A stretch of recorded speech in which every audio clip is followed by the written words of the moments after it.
Qu'est-ce que vous voulez que je vous dise là? Pourquoi je suis là? Voilà, oui. exactement. Écoutez, j'accompagne les diocésains de Bayonne qui marchent aujourd'hui pour la vie et je crois que c'est un enjeu tellement important aujourd'hui avec ce projet de loi qui va être discuté demain devant l'Assemblée nationale. Un projet de loi qui quand même opère sans discussion préalable et en quasiment catimini un véritable tournant puisque la loi Veil était somme toute une loi de dépénalisation de l'avortement et pour cause de détresse, disait-on, même si ça a été largement dépassé dans les faits, mais on va passer là à la reconnaissance d'un véritable droit à l'avortement, tout simplement si la femme ne désire pas poursuivre sa grossesse, avec en plus une extension de délit d'entrave à l'avortement quant à l'information, ce qui remettra en cause la liberté d'expression même par rapport aux autres alternatives qui devraient être proposées dans notre société aux femmes qui sont en effet souvent dans la détresse.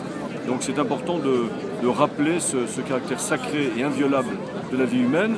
Il y a un changement aussi culturel puisqu'il y a une prise de conscience dans la société, en particulier chez les jeunes. On le voit en Espagne, ce qui prouve d'ailleurs que ce sont des lois qui ne sont pas irréversibles. Les évêques de France se sont aussi prononcés par des communiqués musclés du Conseil permanent des évêques de France, à 2 reprises très récemment, sur ce projet de loi sur le début de la vie, mais aussi sur les lois qui s'annoncent sur la fin de la vie.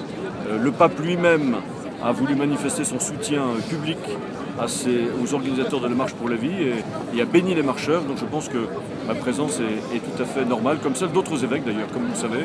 Bien le Barbarin, M. Cattenaud, M. Benoît Gonin, une trentaine d'évêques qui font partie du comité de soutien et une dizaine qui ont fait des communiqués aussi dans les jours précédents. Est-ce que vous avez conscience d'être un peu un héros pour les jeunes catholiques? Non, non, non, non. Je ne suis pas un héros du tout. Un héros au sens de porte-parole. Oui, ça c'est vrai.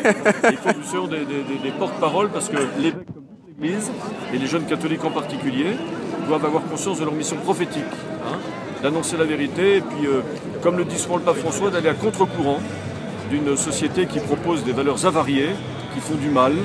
Et il faut payer cher, être prêt à payer le prix fort pour rester fidèle à la voie de la conscience, à la voie de la vérité. Et donc j'ai beaucoup d'espérance quand je vois les jeunes que vous êtes et les jeunes que je vois aujourd'hui dans cette manifestation, dans cette marche pour la vie. Merci Monseigneur. Merci Monseigneur.